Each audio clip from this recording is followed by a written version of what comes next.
Saudara, Kabinet Pemerintahan Prabowo Gibran rencananya diumumkan usai pelantikan Presiden dan juga Wakil Presiden terpilih 20 Oktober mendatang. Jumlah menteri disebut lebih dari saat ini dan banyak dari kalangan profesional. Meski ada kaitan dengan partai politik, wacana kabinet gemuk Prabowo Gibran, apakah ini efektif? Kami akan membahasnya bersama dengan politisi Partai Amanat Nasional melalui sambungan Zoom. Sudah ada Pak Gus Pardi Gaus. Selamat pagi, Assalamualaikum Pak Gus Pardi. Selamat pagi, Waalaikumsalam warahmatullahi wabarakatuh, Mbak Desti. Ya, kemudian melalui sambungan Zoom juga ada politisi PDI Perjuangan, ada Bung Andreas Hugo Parera. Selamat pagi, Bung Andreas. Pagi, Adisti. Pagi, Bang Pardi, Gus Pardi. Kemudian juga sudah hadir ke studio Orange Kompas TV, sudah ada Dr. Ilmu Politik dari Universitas Al-Azhar Indonesia, sudah ada Kang Ujang Komarudin. Selamat pagi, Assalamualaikum Kang Ujang. Selamat pagi, Waalaikumsalam Mbak Adisti. Ya, kita ini tampaknya mengapresiasi betul ya kalau memang Presiden terpilih Prabowo Gibran pada saat dilantik langsung mengumumkan siapa saja postur menterinya begitu ya. 20 Oktober itu artinya sesuai dengan tagline-nya ya. Oke, gas begitu Pak Gus Pardi. Memang langsung mau menggas ya, langsung mau gerak cepat untuk bisa langsung bekerja memuluskan atau menjalankan program-program prioritas dari Prabowo Gibran, Pak Gus Pardi. Ya, terima kasih. Assalamualaikum warahmatullahi wabarakatuh. Salam. Bagaimana diungkapkan tadi bahwa Prabowo memang ingin bagaimana pelaksanaan dari amanah yang diberikan oleh masyarakat kepada beliau, betul-betul beliau optimalisasikan untuk mengabdikan dirinya pada bangsa dan negara. Selama ini biasanya setelah pelantikan pada tanggal 20 Oktober itu ada masa jeda bagi Bapak Presiden dalam menyusun dan menetapkan kabinet yang akan ditetapkan dan dilantik. Pada masa sekarang ketika Pak Prabowo diberikan amanah, sebagaimana diungkapkan tadi bahwa pelantikan itu betul dilaksanakan pada tanggal 20 Oktober 2024 dan beliau melakukan gaspol bahwa pada tanggal yang sama akan melakukan pelantikan kabinet.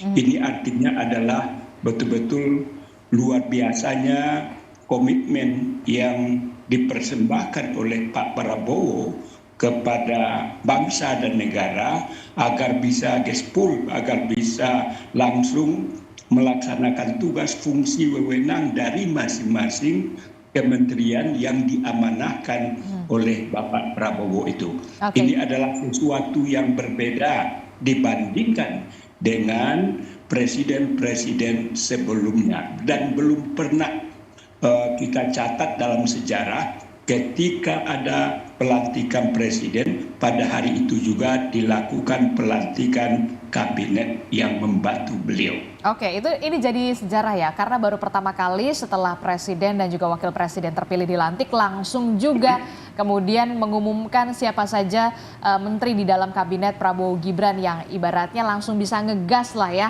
langsung bisa cepat untuk menjalankan program-program prioritas dari Prabowo Gibran utamanya 5 tahun mendatang.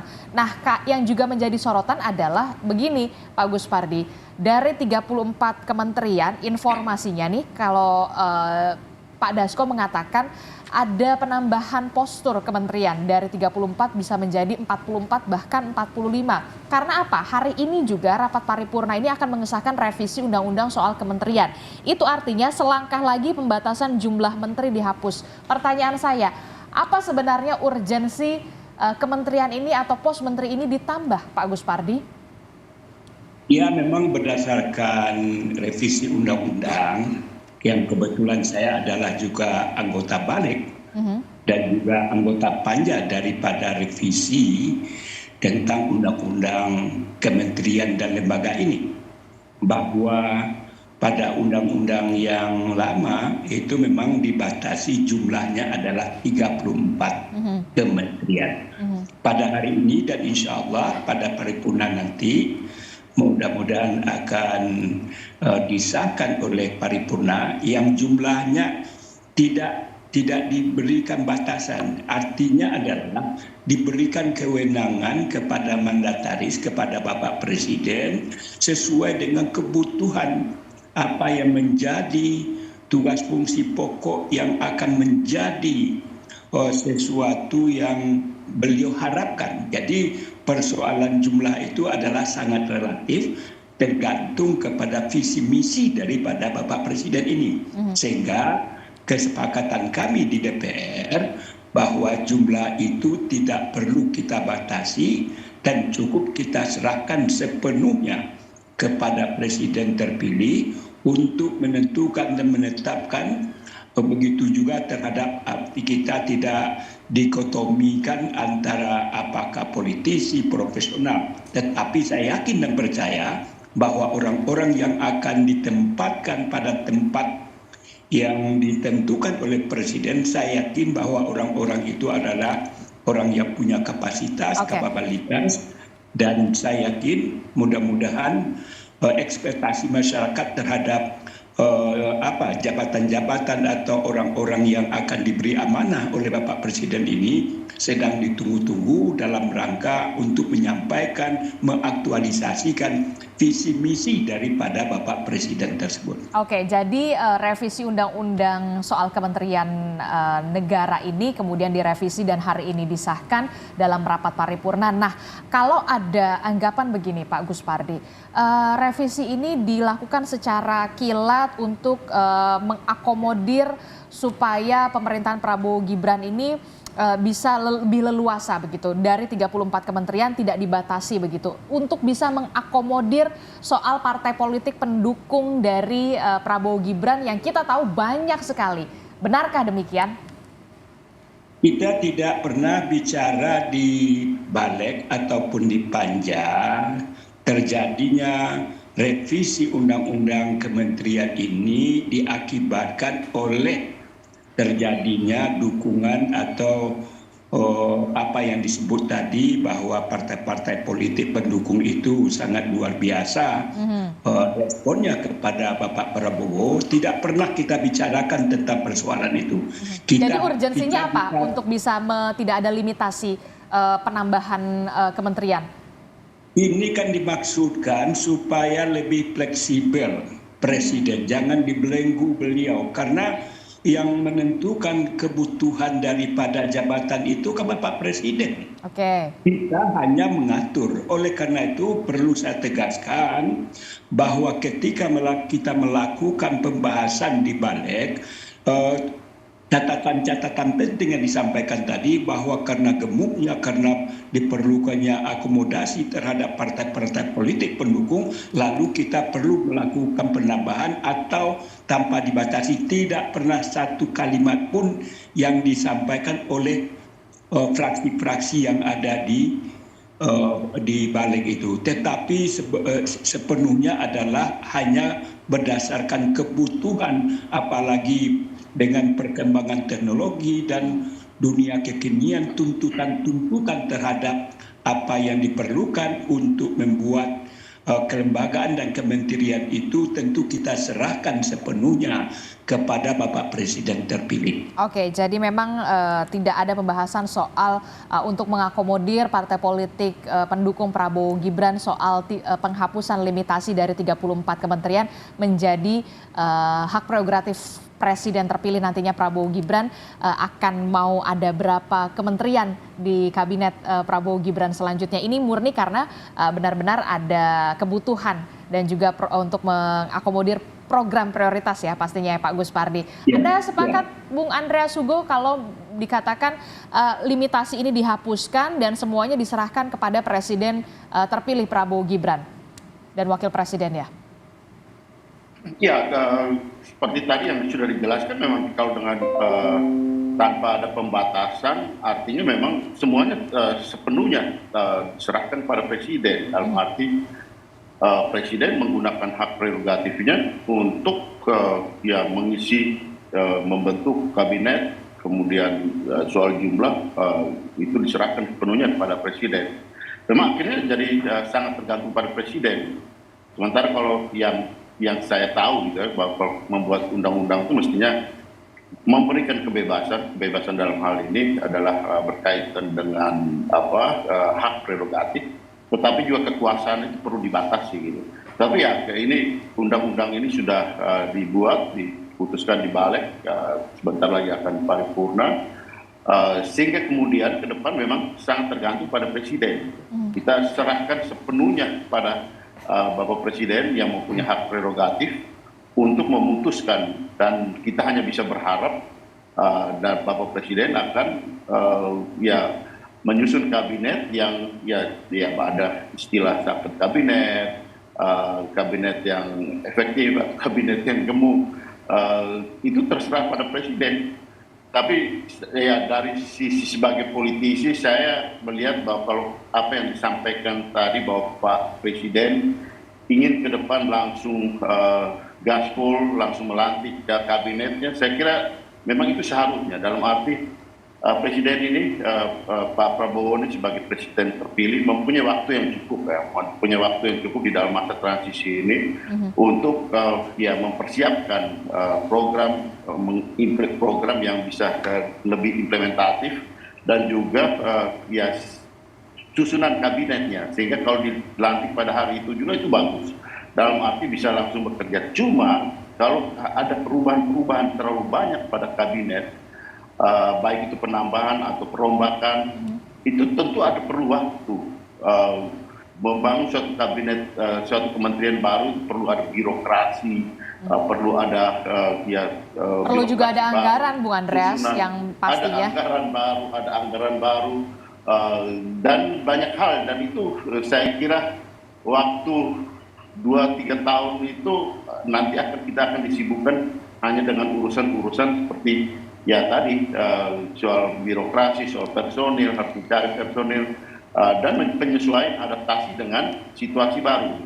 Nah, sehingga ini tentu perlu waktu gitu. Sehingga ini menurut saya, yang saya perhatikan di sini, ini bisa menjadi kontraproduktif dengan maksud gaspol tadi gitu. Sementara kita menghadapi banyak tantangan saat ini, tantangan soal ekonomi, soal deflasi di dalam bidang ekonomi terus dalam bidang sosial, ketenagakerjaan, pengangguran yang begitu semakin hari semakin meningkat. Di dalam bidang pendidikan kami masih punya banyak saya kebetulan di Komisi 10 masih punya tanggung jawab soal guru-guru honorer yang belum semuanya diakomodir untuk menjadi tenaga P3K.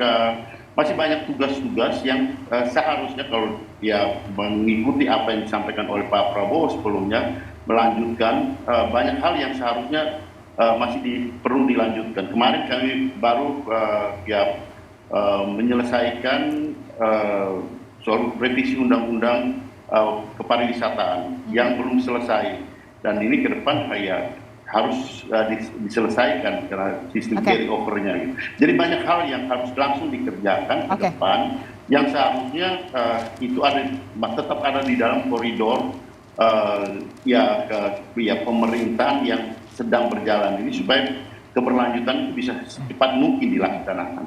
Jadi menurut Anda kalau misalkan ada perombakan postur kementerian yang ditambah, ini kontradiktif sekali dengan niat dari pemerintahan Prabowo Gibran yang ingin langsung ngegas untuk melanjutkan dan juga melaksanakan program-program prioritas mereka.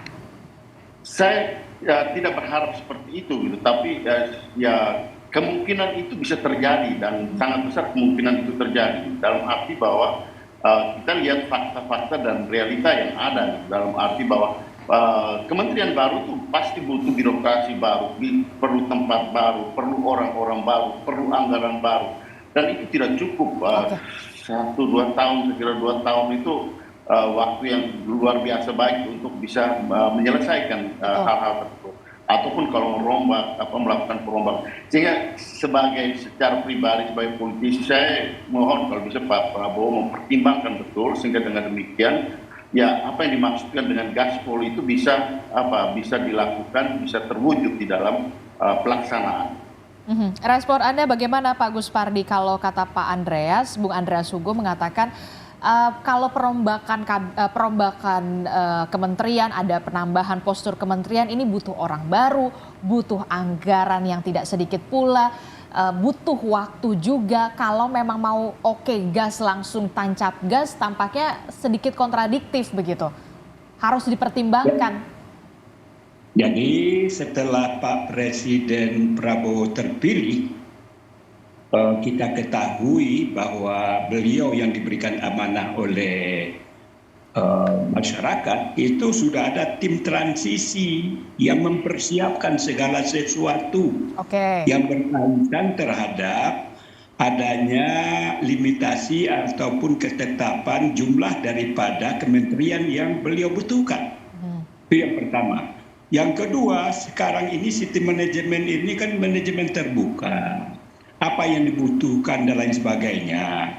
Jadi artinya kita bekerja itu secara profesional dan kita jangan melihat masa-masa 40 tahun, 30 tahun yang lewat dengan kondisi objektif daripada sistem dan mekanisme rekrutmen ataupun manajemen yang akan diterapkan. Seperti yang disampaikan oleh Pak Andreas, kebetulan saya akan berada di Komisi 2. Persoalan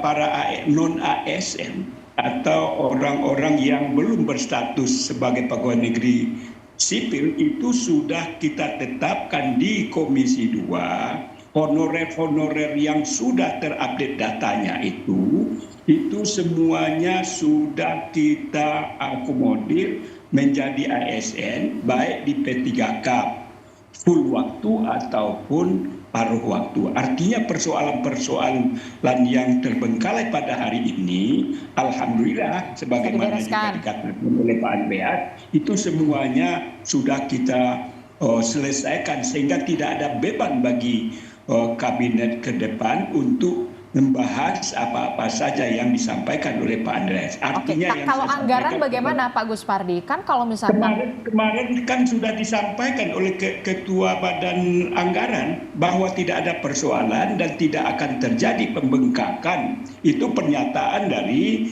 Ketua Balik ketika terjadinya pembahasan. Dan saya mencermati apa yang disampaikan oleh Ketua Balik, di mana Ketua Balik itu adalah kadernya dari PDI Perjuangan. Artinya baik dari DPR yang punya kompetensi terhadap masalah anggaran, yang kebetulan yang ketuanya adalah teman kita dari PDIP Perjuangan, itu meresponi bahwa tidak ada persoalan manakala terjadi perubahan antara jumlah yang hari ini dibatasi 34 sesuai dengan ketentuan dan peraturan yang berlaku, dan insya Allah siang nanti kita akan mengesahkannya sehingga kebutuhan dari kementerian dan lembaga itu betul-betul kita serahkan kepada Presiden terpilih, dan tentunya Pak Presiden lah yang lebih mengetahui apa yang dibutuhkan terhadap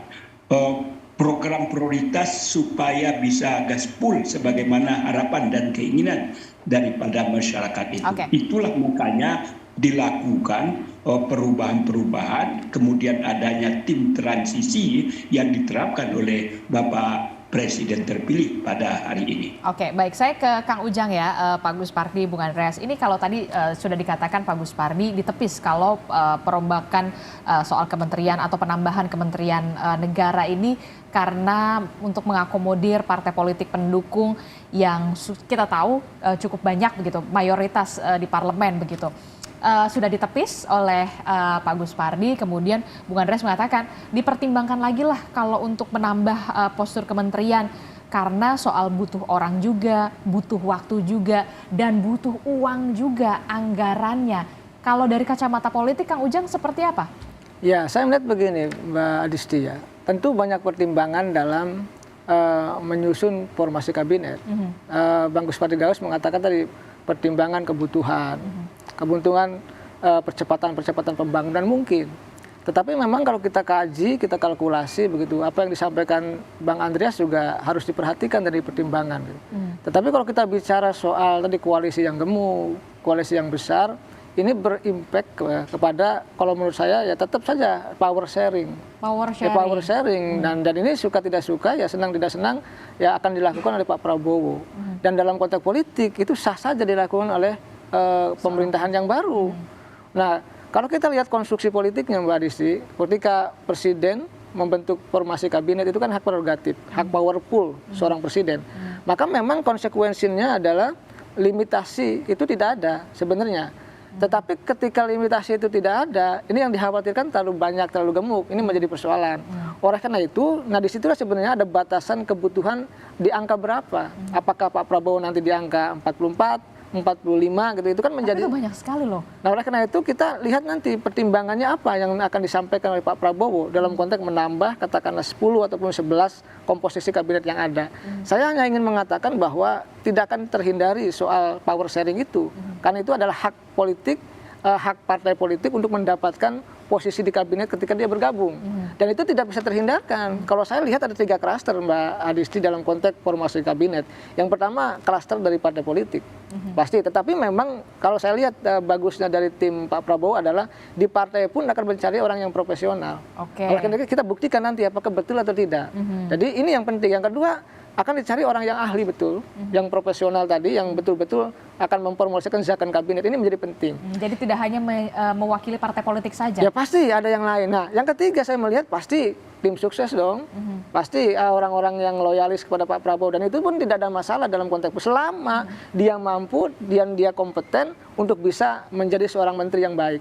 Tetapi memang kembali tantangannya adalah ketika misalkan posturnya besar, posturnya tinggi atau gemuk lah kalau kita bahasakan, maka berkonsekuensi kepada yang lain. Akomodasi kepentingan politik terjadi, anggaran mungkin juga akan bertambah, walaupun diakui tadi tidak ada masalah, tetapi tetap saja kalau kita lihat postur anggaran kita yang katakanlah defisit APBN kita, lalu hutang kita juga besar, ini juga dipertimbangkan oleh Pak Prabowo. Tetapi saya melihat kelihatannya Pak Prabowo ingin memformulasikan kabinet ke depan tadi percepatan sehingga membutuhkan tadi formasi kabinet yang baru. Nah kita melihat memang persoalan kabinet adalah bukan soal menterinya saja, Mbak Disti. Saya amati sejak lama gitu, bahwa soal birokrasi apa yang disampaikan Bang Andreas. Karena kita kalau mengukur kinerja kabinet itu ukurannya cuma bekerja cuma 3,5 tahun, Pak. Karena sudah 3,5 tahun sudah siap persiapan pemilu. Oleh karena itu betul-betul Pak Prabowo ketika mempertimbangkan ya, formulasi kabinet itu bukan hanya soal jumlahnya yang banyak dan besar itu, tetapi mencari sosok figur-figur yang tepat yang bisa menjalankan tadi janji-janji kampanye yang sudah disampaikan yang mencari lalu. Sosok figur yang tepat untuk bisa melaksanakan janji-janji kampanye dan juga program prioritas, salah satunya yang kita kenal adalah makan siang gratis yang tentu saja anggarannya tidak sedikit dan memang sudah dibahas juga oleh Kementerian Keuangan pada saat itu ya. Termasuk juga tadi yang Anda katakan soal power sharing. Nah, kalau Koalisi Indonesia Maju kita tahu ada Partai Amanat Nasional, kemudian ada Partai Gerindra, Partai Golkar, dan partai-partai lainnya yang memang sudah sejak awal berjuang berdarah bersama-sama oleh Prabowo Gibran untuk memenangkan Prabowo Gibran. Lalu bagaimana dengan partai politik yang baru saja dalam tanda kutip nebeng ketika sudah ada Prabowo Gibran menang? Katakanlah Nasdem, PKS dan juga PKB. Ini juga harus diakomodir kan? Ya pasti. Kalau saya mengatakan pasti, bahkan saya bukan hanya partai yang kalah yang lalu masuk ke koalisi Kim, bukan hanya itu, tapi mohon maaf partai-partai yang non parlemen yang sudah sejak awal gitu ya berdarah-darah berjuang memenangkan Pak Prabowo Gibran itu pasti juga kemungkinan besar akan mendapatkan jatah. Yang kita tahu di zaman Pak Jokowi tidak. Partai-partai non parlemen tidak. Mungkin saya melihat ada formasi baru yang diberikan kepada partai-partai non parlemen ya, yang sudah dari awal mendukung Prabowo Gibran untuk bisa saja menjadi menteri. Saya meyakini itu ada. Ada indikasi-indikasi, tetapi selama sosoknya bagus, figurnya oke, berprestasi gitu ya, dan mampu tadi menjalankan kebijakan Pak Prabowo, silahkan. Nah, dalam konteks itu saya melihat kan sebenarnya pola-pola seperti pola-pola yang lama, Mbak Adisti. Kita tahu misalkan Bang Gus Patigawes PAN kan masuk di tengah jalan yang lalu juga, itu kan konsekuensi dari bergabung ke koalisi ya, konsekuensinya adalah mendapatkan jatah kabinet, jatah menteri, dan itu menurut saya dalam teori politik sah. Dan kalau kita bicara partai politik adalah dia didirikan memang untuk memperebutkan kekuasaan dengan cara-cara konstitusional. Tetapi memang persoalannya tadi ketika sudah kalah bergabung lalu mendapatkan jabatan. Nah ini yang membuat tadi ya bahwa akan gemuk formasi kabinet itu. Dan saya ingin mengatakan Mbak Risti bahwa kita ini memang tadi Pak Prabowo mungkin punya niat baik, ingin membangun formasi kabinet yang betul-betul ingin bekerja. Bahkan saya mendengar katanya, tadi menterinya akan dilantik setelah pelantikan Pak Prabowo. Bahkan kalau saya tahu dulu itu tanggal 23 Mbak Isti, pelantikan menteri itu di zamannya Pak Jokowi. Jadi kalau itu, nah saya dengar juga akan menteri itu nanti akan di camp, akan dikarantina, akan diberikan mungkin penyuluhan, bukan penyuluhan pembekalan khusus dari Pak Prabowo untuk tidak melakukan korupsi. Dan ini bagus ya. Kalau menteri tidak ditekankan untuk tidak melakukan korupsi, artinya Pak Prabowo punya keseriusan untuk membangun formasi kabinet yang tepat, yang sesuai dengan kebutuhan. Tetapi memang catatan kita tadi pertimbangkan bahwa orang-orangnya harus bagus. Karena apa? Ketika yang dipilih itu salah, maka akan berkonsekuensi, akan mendapatkan kritikan dari publik begitu. Oke, itu dia yang kemudian power sharing juga tidak bisa terhindarkan Pak Gus Pardi dan juga Bung Andreas Hugo Parera. Kemudian yang jadi pertanyaan saya ke Pak Gus Pardi, apakah dalam koalisi Indonesia Maju yang memang sudah dari awal berdarah-darah untuk memenangkan Prabowo Gibran cukup legowo untuk nantinya memasukkan ada partai-partai yang ibaratnya dalam tanda kutip baru bergabung setelah mengetahui Prabowo Gibran ini menang? Tetaplah bersama kami, jawabannya usai jeda di Sapa Indonesia Pagi. Kabinet Zaken adalah kabinet pemerintahan yang akan dibentuk Presiden terpilih Prabowo Subianto. Jumlah menteri kabinet yang berisi kalangan profesional ini disebut-sebut akan bertambah dari jumlah menteri kabinet Indonesia Maju bentukan Presiden Jokowi, alias lebih dari 38 menteri. Selain itu, Sekjen Partai Gerindra Ahmad Muzani menjelaskan meski kalangan profesional bisa saja menteri tersebut terafiliasi dengan partai politik. Non-partai, artinya ada orang yang profesional, orang ahli tapi dia bagian dari partai. Artinya ada orang memang ahli di bidangnya tapi dia secara politik terafiliasi dari satu partai politik yang berkoalisi. Ada kementerian yang dipisah, ada beberapa kementerian yang memang tidak. Memang jumlah keseluruhan mungkin bertambah dari yang sekarang. Sebelumnya, Presiden terpilih Prabowo Subianto menyatakan masih menunggu parpol lain untuk gabung dalam koalisi. Bahkan, Ketua Umum Partai Gerindra ini menyebut tak masalah bila dianggap membangun koalisi yang sangat gemuk. Sekarang aku nunggu, ya kan? Mana yang mau gabung lagi? Dan ada yang mengatakan, wah ini gimana? Koalisi gemuk banget. Bangsa kita besar. Mantan Menteri Tenaga Kerja yang sekaligus anggota baru Koalisi Indonesia Maju, Muhaimin Iskandar, memberi sinyal Partai Kebangkitan Bangsa, PKB, dapat saja bergabung ke Kabinet Prabowo Gibran. Meski demikian, Ketua Umum PKB ini mengaku belum pernah dilibatkan untuk membahas rancangan menteri. Saya ini belum sama sekali terlibat ya, PKB pada posisi sama sekali tidak dilibatkan dan kita pada posisi menunggu aja. Belum. Sementara partai besar yang belum menentukan sikap politiknya, PDI Perjuangan melalui sang Ketua DPP Said Abdullah memberi sinyal bahwa PDIP juga bisa saja masuk ke dalam pemerintahan Prabowo Gibran jika ada kesamaan visi dan misi. Bagaimana PDI Perjuangan melihat visi bangsa ke depan 5 tahun di bawah Bapak Presiden Prabowo. Jika visinya sama, maka PDI Perjuangan dengan sendirinya tidak harus masuk kabinet, bisa mendukung itu. Atau nggak masuk kabinet juga pasti dukung. Intinya pokoknya bagi kami keselamatan bangsa dan kemakmuran rakyat adalah harga mati.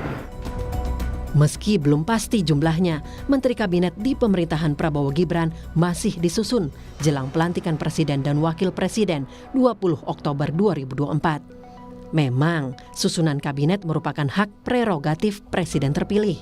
Namun, Gerindra sebelumnya mengakui nama-nama politisinya sedikit dalam kabinet Prabowo Gibran 2024-2029. Tim Liputan, Kompas TV. Terima kasih Anda masih bersama kami dalam Sapa Indonesia Pagi. Saudara, melanjutkan dialog kita soal koalisi gemuk begitu ya di kabinet Prabowo Gibran untuk 5 tahun mendatang, yang kita tahu partai pendukung dari Koalisi Indonesia Maju Plus ini memang tidak main-main. mayoritas di parlemen. Masih membahasnya bersama politisi Partai Amanat Nasional Pak Gus Pardi Gaus, kemudian juga ada politisi PD Perjuangan, ada Bung Andreas Hugo Parera dan juga Kang Ujang Komarudin. Melanjutkan perbincangan kita tadi Pak Gus Pardi, ini kan kita tahu ya, ada Partai Amanat Nasional, kemudian ada Partai Golkar, Partai Gerindra, Demokrat, yang memang sudah sedari awal mendukung Prabowo Gibran berdarah-darah mulai dari kampanye. Kemudian ada 3 partai politik yang dulunya koalisi perubahan kemudian masuk mendukung koalisi Prabowo Gibran begitu ya. Jadi koalisi Indonesia Maju Plus begitu. Nah, cukup legawokah kemudian koalisi Indonesia Maju yang sudah sedari awal mendukung Prabowo Gibran untuk memenangkan, kemudian ada nih rombongan baru nih yang informasinya sih katanya dapat juga nih jatah menteri, Pak Gus Pardi.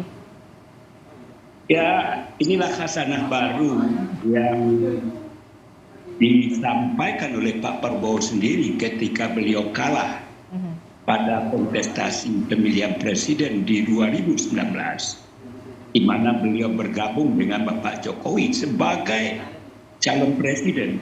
Itu tidak gampang untuk bergabung itu. Dinamikanya sangat luar biasa, terjadi dan pro dan kontra.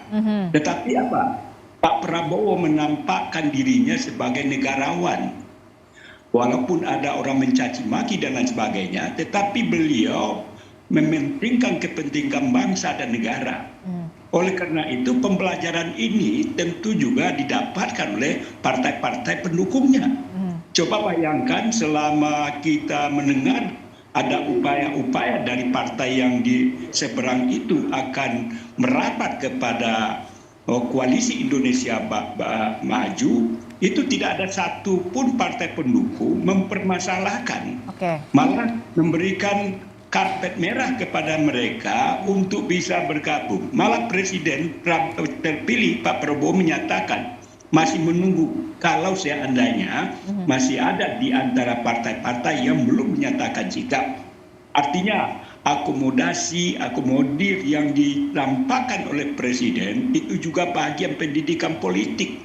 Bahwa kita ini adalah satu rumah besar dalam rangka apa? Tidak berkepentingan partai, tidak kepentingan kelompok, tetapi yang lebih besar kita hadapi itu adalah bagaimana masa depan bangsa dan negara ini kita bisa pacu dan picu untuk lebih survive ke depan. Inilah pesan-pesan yang saya lihat yang disampaikan oleh Bapak Presiden, sehingga bagi kami Koalisi Indonesia Maju tidak mempersoalkan, malah welcome dan memberikan karpet merah untuk bisa bergabung bersama-sama membangun bangsa dan negara ini. Oke, berarti tidak ada tuh yang namanya ada potensi-potensi dinamika-dinamika ketika ada 3 partai politik PKS, Nasdem dan juga PKB masuk bergabung mendukung pemerintahan Prabowo Gibran jika nantinya mendapatkan kursi menteri dalam kabinet Zaken atau kabinet gemuk dari Presiden terpilih Prabowo Gibran. Pak Gus Pardi, ketika nantinya ada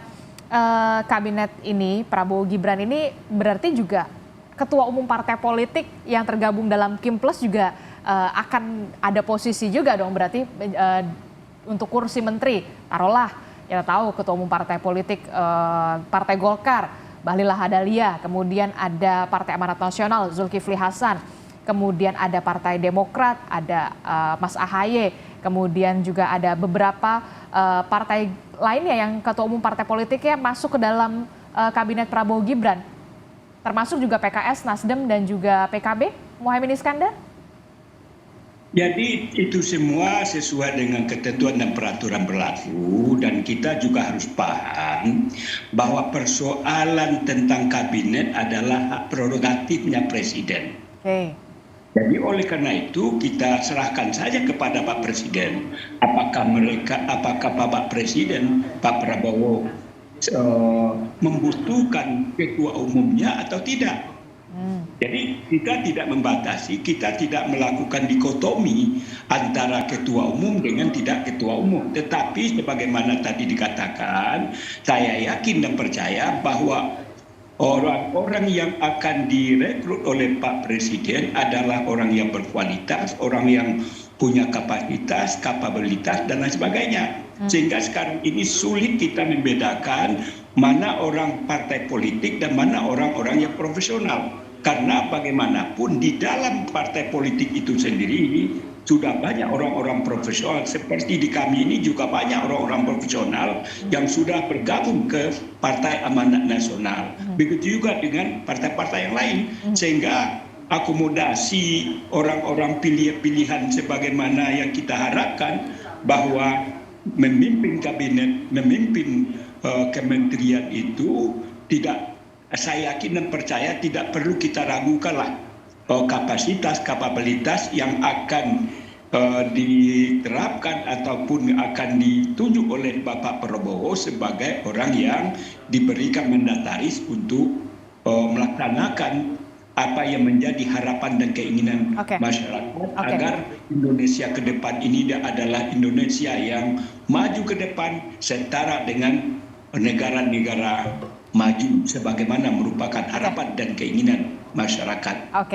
Tentu saja kita harapkan posisi-posisi menteri yang duduk di posisi menteri itu adalah nama-nama yang benar-benar profesional, walaupun kita tidak bisa menafikan power sharing memang ada dalam pembentukan kabinet begitu, tapi kita tahu soal pembentukan kabinet itu memang hak prerogatif dari presiden begitu ya, Pak Gus Pardi. Saya ke Bung Andreas, tadi Pak Said Abdullah mengatakan bisa saja PDI Perjuangan masuk ke dalam kabinet atau di luar kabinet. Kalau masuk ke dalam kabinet bisa saja kalau misalkan visi dan misinya sama begitu. Itu artinya terbuka juga ketika nanti ada tawaran dari Pak Prabowo untuk PDI Perjuangan bisa mendudukkan orangnya di kabinet Prabowo Gibran. Terbuka ya berarti? Ya di PDI Perjuangan dalam pengalaman ya, artinya perjalanan partai ini terutama setelah reformasi, soal sikap politik untuk hal-hal yang sangat strategis dan penting baik untuk kepentingan bangsa, negara maupun untuk hal yang bersifat strategis partai biasanya putuskan di Kongres. Ibu Ketua Umum PDI Perjuangan itu mempunyai hak prerogatif untuk memutuskan di dalam situasi-situasi tertentu. Tapi pengalaman ketika Pak SBY dulu, ketika pemerintah Pak SBY, keputusan itu dilakukan di Kongres. Gitu. Jadi ya wacana apa yang berkembang itu ya sah-sah aja gitu. Tapi dalam pengalaman kami di PDI Perjuangan itu seperti itu. Gitu. Bahwa apabila ada pertemuan pembicaraan itu hal yang wajar dan biasa di dalam politik. Orang bisa berbeda pendapat, tetapi kemudian berbicara, menyampaikan pandangan-pandangan, saya kira itu hal yang wajar. Termasuk di sini juga ketika kita melihat ada perbedaan pandangan, saya kira Pak Prabowo juga di samping gas, beliau juga perlu ada rem dan perlu ada persneling untuk mengatur kecepatan itu gitu. Jadi jangan langsung ngegas, kalau ngegas takutnya nabrak gitu ya. Iya, mobil aja punya gas, punya rem dan punya persneling untuk mengatur kecepatan. Sehingga saya kira ada fungsi rem dan juga persneling pengawasan itu penting ya, Bung Andreas. Untuk mengatur suatu bagaimana jalannya kelancaran jalannya suatu kalau kendaraan itu mobil atau motor, begitupun dengan pemerintahan gitu. Dengan apalagi dengan katakanlah kalau itu menjadi sangat gemuk atau obesitas, itu perlu ada pengaturan penataan yang juga yang seperti saya katakan tadi, bagaimana mengatur kecepatan orang terlalu gemuk kalau larinya terlalu cepat. Biar tetap sehat juga demokrasi kita ya, berjalan ya. Sampai jantungnya stop di tengah jalan. Baik, Bung Andreas, menarik sekali perumpamaannya begitu ya. Kalau terus digas kecepatannya terlalu tinggi, khawatir nabrak begitu. Harus ada rem dan juga persneling. Nah, apa yang bisa Anda simpulkan dan poin kritis dari Kang Ujang soal efektivitas kabinet gemuk, termasuk juga soal postur-postur kementerian yang kemudian ditambah, termasuk juga yang tadi dikatakan oleh Bung Andreas tetap harus ada rem dan juga persneling dalam tanda kutip dalam sebuah pemerintahan. Ya, diatur ritmenya kan. Jadi ritmenya diatur ketika harus melangkah berapa langkah gitu. Ketika harus misalkan injek gas itu ke kekuatan gigi berapa gitu kan. Tidak mungkin dalam konteks dilantik langsung gigi 4 kan.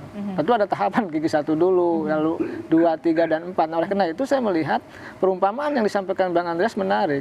Oleh karena itu diatur ritme bagaimana sebenarnya menata mengelola kabinet tadi agar memang ketika sudah jalan itu ritmenya diatur. Nggak mungkin semua butuh proses, semua butuh perencanaan. Artinya begini, ada step-step yang harus dilakukan oleh para menteri itu. Nah, ini sebenarnya yang harus dilakukan oleh Pak Prabowo untuk tadi katakanlah mereka bekerja dengan baik. Artinya apa yang ditawarkan oleh menteri itu dalam konteks untuk mengimplementasikan visi misi dan program Pak Prabowo.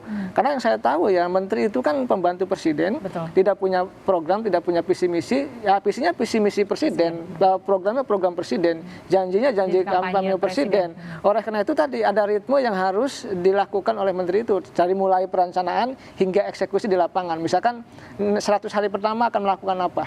Ya seperti apa langkahnya, anggarannya seperti apa? Ini yang harus dilakukan oleh para menteri itu sehingga apa? Sehingga kinerjanya terukur. Tadi kalau Mbak Adisi mengatakan efektivitasnya seperti apa, diukur, diuji dalam konteks ketika mereka sudah bekerja. Oleh karena itu kita melihat dan menyaksikan ketika kabinetnya gemoy, gitu, gemuk, maka akan kita uji dalam konteks 100 hari nanti. Apakah memang betul-betul efektif atau tidak? Tetapi tadi langkah-langkah yang harus dilakukan adalah mengatur ritme kabinet agar betul-betul berjalan dengan sesuai ritmenya. Karena begini, kalau nanti kabinetnya jalan sendiri, gitu, tidak loyal kepada presiden, gitu kan. Lalu juga misalkan dari partai politik punya desain sendiri misalkan, ini kan menjadi persoalan. Oleh karena itu perlu satu frekuensi kabinet ini agar betul-betul memang amanah rakyat kepada Pak Prabowo itu diimplementasikan dalam formasi kabinet yang efektif ke depan begitu, walaupun dengan format yang gemuk tadi. Oke, kita akan tunggu bagaimana sosok-sosok yang menduduki kursi-kursi menteri di kabinet Prabowo Gibran untuk menjalankan program pemerintah dari Prabowo Gibran, khususnya janji-janji kampanye yang segera harus dilunasi oleh Prabowo Gibran, termasuk juga kita akan lihat bagaimana 100 hari pertama dari pemerintahan Prabowo Gibran. Terima kasih Pak Gus Pardigaus telah bergabung bersama kami dari Partai Amanat Nasional. Bung Andreas Hugo Parera, terima kasih. Kang Ujang, terima kasih. Selamat pagi, Assalamualaikum, sehat selalu Bapak-Bapak.